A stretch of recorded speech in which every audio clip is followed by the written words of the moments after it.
Dan kira-kira kalau perkembangan AI sendiri nih, tadi kan ngomongin robotnya, programnya udah gitu ya. Kalau AI-nya sendiri itu dia menyerap data tuh dari mana sih? Jadi kecerdasan buatan itu representasinya banyak sekali Mas Andri. Khusus untuk robot yang umumnya digunakan ya adalah robot yang mampu mengenali pola. Pola yang sudah dia dapat baru itu dijadikan pembelajaran. Disinilah namanya proses mesin pembelajaran, ya, learning. Ya, machine learning. Nah, kalau robot itu mampu belajar dari fakta-fakta yang dia temui, maka dia masukkan sebagai database untuk dipelajari, untuk ditambang, untuk diketahui knowledge-nya. Nah, dari situlah dia memberikan respons. Nah, kedepannya berarti robot yang dibutuhkan adalah memang robot yang adaptif. Apalagi dengan tantangan Indonesia ya, itu diharapkan ada prototipe lokal, Mas Andri. Ya di negara seperti China atau Jepang, robot itu memang sudah dikenalkan dari sejak anak usia dini. Dan itu menjadi tantangan buat Indonesia bagaimana akhirnya manusia Indonesia mulai dari usia dini sampai yang lanjut itu bisa mengenali kebutuhan kita pada robot itu di mana. Ya dibarengi dengan kemampuan berpikir para inovator. Ya, ada robot yang bisa mendeteksi gerak orang jatuh. Ya sebelum jatuh dia udah bantu. Nah, itu kan akan bermanfaat ya. Nah, begitu juga mungkin robot yang untuk pertanian misalnya. Ya, dia menanam, nah itu masih yang masih yang rutin dia tidak berhenti ya, menanam, nanam, cabut dan seterusnya. Nah, itulah yang dijadikan tantangan. Yang juga jadi tantangan di Indonesia adalah ekosistem. Nah, ekosistem ini ya Pak Yan mungkin sudah lama berkecimpung dalam proses studi robotika ya. Ekosistem kita ini harus kita bangun. Ya makanya kita senang Budi Luhur juga bekerja sama dengan pihak manapun, mau itu pengembangan robotika industri, robotika untuk olahraga, robotika untuk kemanusiaan, human, dan robotika untuk kebutuhan manusia yang secara personal. Sehingga adaptasi dan ekosistem kita bangun dari kompetisi-kompetisi. Nah, kita sangat berambisi untuk bisa mengajak ya para siswa mulai dari tingkat SD khususnya SLTA ya untuk mengikuti kompetisi robot. Nah, nanti robot ini harus fun Mas Andri. Kalau robot itu serius dan susah, orang nggak mau belajar. Iyalah. Jadi kita coba berikan kategori misalnya robot pertandingan. Memasukkan bola. Kita bikin sama kayak ini ya. Ini juga robot basket. Robot pertandingan basket. Mungkin bisa dijelaskan Pak Yan. Jadi fungsi robot itu. Dikti itu setiap tahun melalui kontes robot Indonesia itu memberikan sebuah tema ya Mas Andri ya. Untuk kemudian kita berpikir robotnya kayak apa. Nah, tema tahun ini itu adalah kita membuat robot yang bisa bermain basket.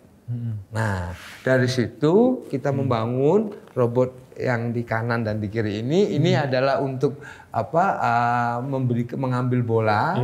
Ya kan, dan memberikannya ke robot di sana untuk ditembakkan ke ring basket lapangan sebenarnya. Jadi bukan untuk show aja ya, tapi ini dipertandingkan. Dan ini pasti masuk nih.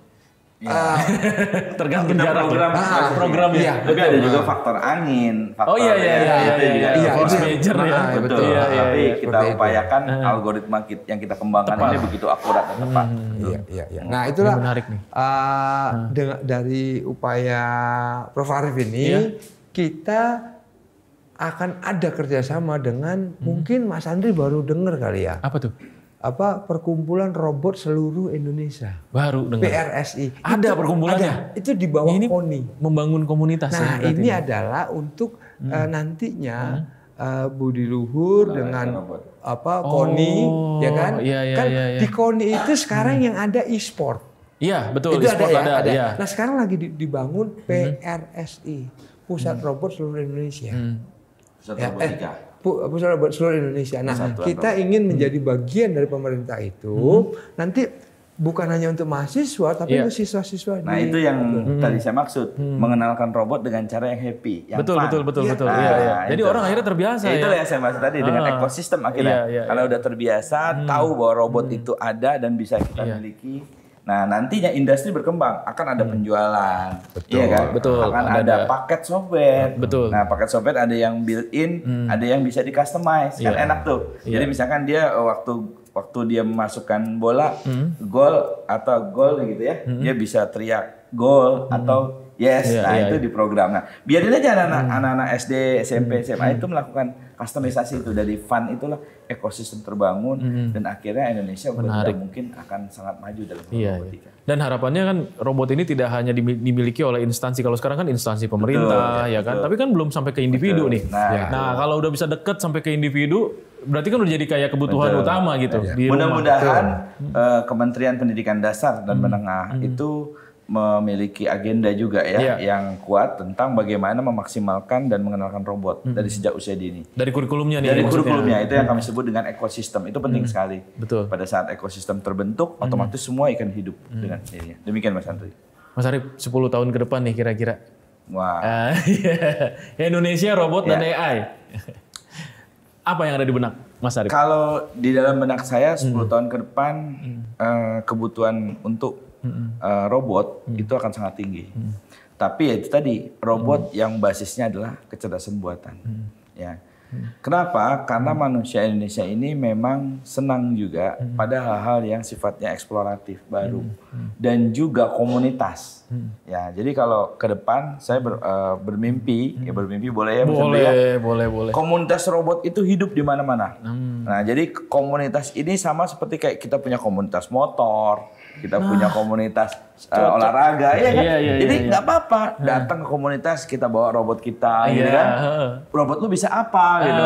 Nah, ini yang saya ingin kami ciptakan Budi Luhur, ingin mengambil peran di situ dengan menggandeng pihak-pihak yang bisa berkolaborasi membangun ekosistem robotika di Indonesia.